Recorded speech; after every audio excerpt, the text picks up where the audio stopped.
When a manga is adapted into an anime, more often than not, fans will complain if it's in any way inaccurate to the source material, or if it doesn't fulfill certain expectations. Now, while some of these complaints may come off as more than a little nitpicky, many of them can be quite legit. For instance, they might hire a voice actor who's not exactly up to snuff, or who should really not be voice acting, at all. Will somebody answer that phone already? Or make radical changes that completely alter the themes and even the entire point of a series. But what about when the opposite happens, when anime is turned into a manga? Well, in that case, not only are we expecting changes, we're also expecting some brand new stories. After all, unlike manga to anime, there's not quite as much merit to be found in reading something that we've already visually and audibly taken in. Oh, don't get me wrong, there are certain aspects of graphic novels that can produce a more visually engrossing experience, but A, that's often easier said than done, and B, it's hard to convince your average consumer that you can pull it off. Thus, authors have to sell the fact that they're going to tell brand new stories that can't be found in the original anime. In some cases, not only do they give a very different experience, but arguably a superior one. Off the top of my head, the best example I can think of is pretty much all of the Yu-Gi-Oh manga after the conclusion of the original series. GX took some really interesting turns that weren't in the original anime, and while I've only read a little bit of it, I can safely say Arc 5's manga is already superior to whatever the hell was going on during the final arc of that series. Precure is also no stranger to this trend, and for today we're going to take a look at the manga adaptation of their latest series. Can it fix up at least some of the numerous issues present in the anime? Well, let's see as we scroll through the first half of the first volume of the Kirakira Precure manga.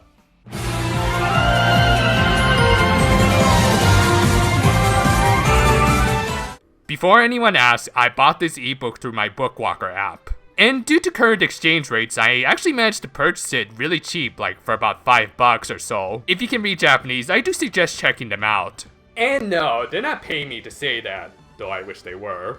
The author, or authors I should say, of this manga, as well as every other Precure manga ever, are known as the Kamikita Futago, twin sister mangaka. Futago itself means twins, so that's the pseudonym they just stuck with. Some of their other work includes doing illustrations for children's books like Snow White, Cinderella, and The Little Mermaid. And interestingly enough, connecting back to my earlier Yu-Gi-Oh stuff, they provided some of the card designs for GX. While I can't say for sure, I bet they did at least some of the designs for Asuka's cards and Card Ejector, which would be a real pity considering that poor thing only ever appeared once in the anime and didn't even get to use its effect before it was removed. Maybe the whole reason she was included in the fourth opening was as an apology to the twins for wasting such a good design. Speaking of designs, the cover for this manga looks pretty nice. It's simple, but it does attract your attention thanks to having all 6 of our very colorful heroines nicely laid out and on full display. And of course, at the center of it all is our main heroine, Chiel, cause really, who else here actually qualifies as the leader of this little team? I kid, of course. Ichika isn't quite as polarizing here as she is in the anime, but we'll cover that throughout this review. Only other thing that kind of stuck out to me was, what the hell is the deal with Himari and Aoi's stances here? They both look like they're ready to fall over with only each other there to hold them up. Was this really the best pose we could do for this cover? Don't worry, we look cool! My leg is falling asleep.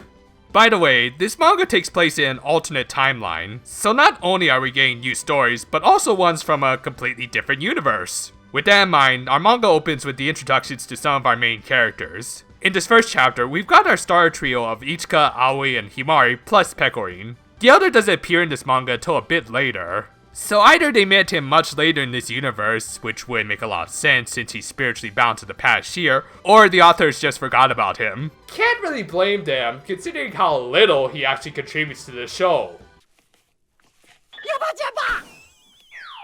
Why are you even here?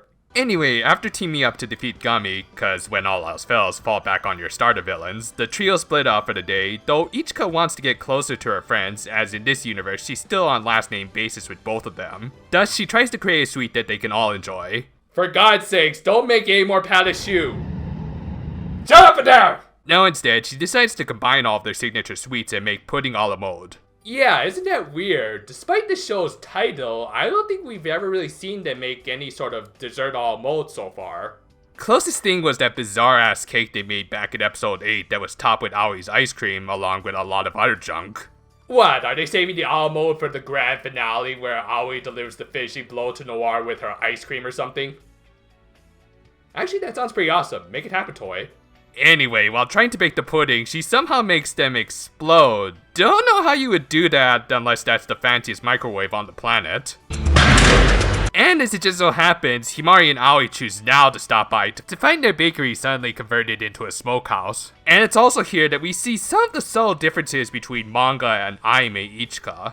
I think one of the major complaints that makes Ichika such a polarizing character to many is how she just seems to lack a lot of emotions aside from happy-go-lucky. Yeah, she becomes gloomy on occasion, but 9 times out of 10, the setup for it feels more than a little forced than anything else, and I don't just mean when Julio steals her Kirakira. It gets really frustrating when she screws up big time and no one bars calling her out on it. Here, Aoi and Himari rightfully reprimand her for nearly burning the place down, and Ichika herself displays genuine regret and concern that she might have upset her friends because of her mistakes. Also, seeing all the subtle little touches in these characters' expressions really hit home how well the series can work in manga form. Anyway, after learning what she was trying to do and why she was doing it, Aoi and Himari help Ichika make their show's eponymous dessert. Honestly, if it gives me an excuse to make more of Himari's delicious pudding, then I don't mind recreating this one. But yeah, this first episode is pretty much an alternate take on the 4th episode of the anime, yet done slightly better, if only because the dessert they made better symbolize the new team's unity. Get used to me making these comparisons, there's more to come. The next chapter opens with Aoi being unable to enjoy Ichika's latest creations as they were all sugarless treats, and she didn't even bother to replace it with Splenda or something. Then again, I don't think anyone should eat Splenda desserts. That's the kind of stuff that'll produce that evil Kirakira in your stomach, which thankfully won't stay in there for long. But yeah, as it turns out, Ichika didn't even notice because she was on cloud 9. Yup, we're at the point in this universe where Ichika just met Akira and doesn't know she's a girl. Wanting to confess her feelings for him, Ichika makes chocolates with messages written on cookies in the middle. She goes to deliver them, but stumbles upon probably the most popular OTP in the show. By the way, neither of them are Precure yet, so right now our heroines are basically spying on total strangers. Oh great, they're taking lessons from the Homer Academy School of Magical Girls, aren't they? They even included flirt flirt as the comic sound effects coming off the two. 俺が求めてんのはユリだ! Realizing how unpopular most of her ships are, Ichika almost bails until Aoi convinces her to at least give it a shot. And it almost goes well until a certain precocious cat steals the first bite and finds Ichika's hidden message. Thus, we get a classic ship versus ship battle between the rabbit and the cat, with Ichika saying that she won't give up on Akira, only for Miku to come in and spoil everything. And this is why I never trust little sisters in anime. Deep down, they're all a bunch of manipulative little sadists. Still, as hilarious as this version of Ichika's freakout is, I gotta say Aoi one-ups her. And even after learning the truth, Ichika remains friendly and properly greets Miku. She resolves that even though she won't hook up with Akira, she's just happy that she was able to make her smile. Though, better take away those chocolates before it looks like you confess to the lowly. The chapter ends and we also get an in-between page to just keep adding to that damn ship. 二人でいるときは声かけない方がいいっぽいよ。ふーん。 You know it's bad when even the little ships agree with me.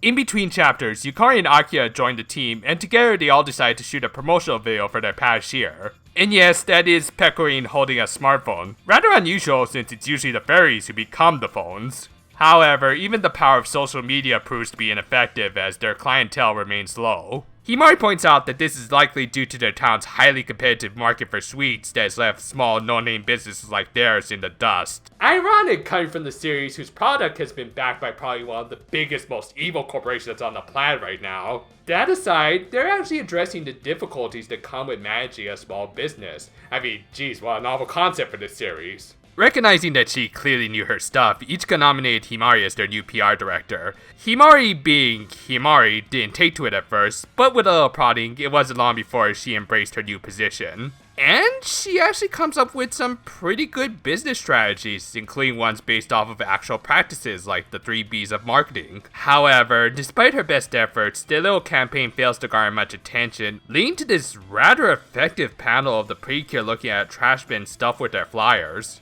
Rightfully depressed, Himari blames herself for their failed outing. However, Yukari gives her some encouragement and suggests that maybe they should make some sort of specialty dish to attract new customers. And thankfully for once, Himari comes up with the new dish rather than Ichika. Again, what a novel concept. Himari picks up some butterfly pea tea, which yes, is a real thing. It's an herbal tea that has the unique trait of changing colors when liquids of particular pH levels are added to it. For instance, adding lemon to it would change it from blue to purple and eventually to pink. Using this as a gimmick, they made a new color-changing jelly dessert, which proves to be an instant hit. Okay, seriously, I actually want to try and make this dessert. I might even make a video out of it if I can come up with a proper recipe. Heck, it'd be nice to actually make something a little bit more healthy for once, being made from herbal tea and all that. The next chapter opens with a fight with Kuka Cookie. Already, I absolutely love this manga just because we skipped that stupid cookie episode and that dude voiced by the monster Musume guy. During the fight, Kitten found residence on Akira's tail. She ended up taking it back with her to the past year and started taking care of it, much to the dismay of her cat waifu. Said waifu even tries to forcibly remove the homewrecker from her husbando's tail. And I just realized I made that sound a lot dirtier than it needed to be. But the kitten refuses to let go, which is bad news when its mother comes around looking for it. She believes they were trying to take her child away from her and starts attacking. They try to talk her down, but it proves ineffective, so Ichika suggests they transform and communicate by, well...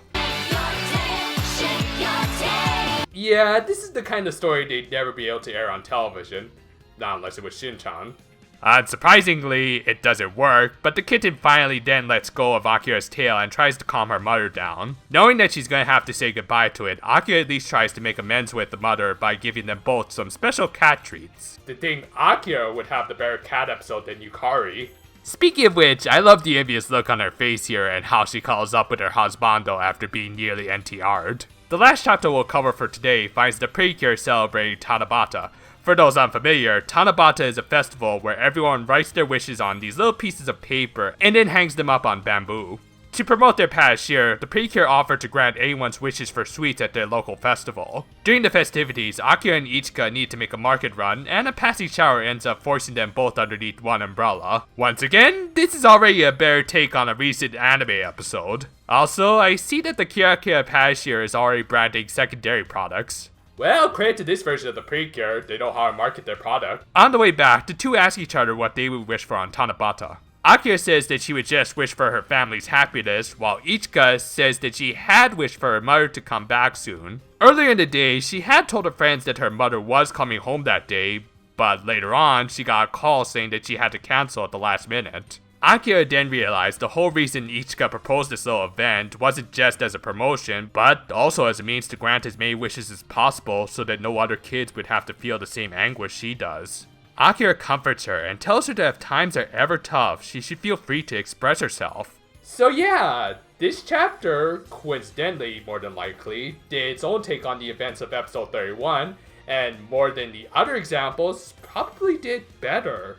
I mean, don't get me wrong, 31's execution wasn't bad, but unlike that episode, this manga chapter was A, more condensed and to the point, and B, it involved more than one cure. A major problem myself and others have with the anime is how the Kirakira team doesn't really feel like a team. Sure, they fight alongside each other, but after the initial episodes, there wasn't a whole lot of significant interaction between them. In 3 of these 5 chapters, we've seen the Precure come to the moral aid of their partners. While it is nice showing that these characters can be independent, it's just as important, if not more so, to show that they are a team. The chapter ends with the Precure making treats for everyone at the festival, and Ichika learning from her dad that her mom would be able to come back the following week. And that's it for the first half of this manga adaptation. And while it didn't have a lot of action to it, I don't think it really needed it. From what I've seen, the Kamikita Futago tend to focus more on slice-of-life stories than pure action. And while I'm sure they could do better action than the anime, I do like their slice-of-life stuff. Even though they skipped around things like the girls' inductions into the Precure, the characterizations of these girls was a lot more consistent, as unlike the anime, they had a clear vision of where they wanted to take these characters. And while the scenarios here were kinda simplistic, they clearly had a lot of heart behind them, and we haven't really gotten into the best parts yet. I'll save my final thoughts for next time, but so far, so good. Next time though, we'll take a look at this manga's take on Shiel's debut, and then we can move on to the main event, the chapter that made this manga rather infamous, shall we say. And until then, though, farewell for now, my friends, and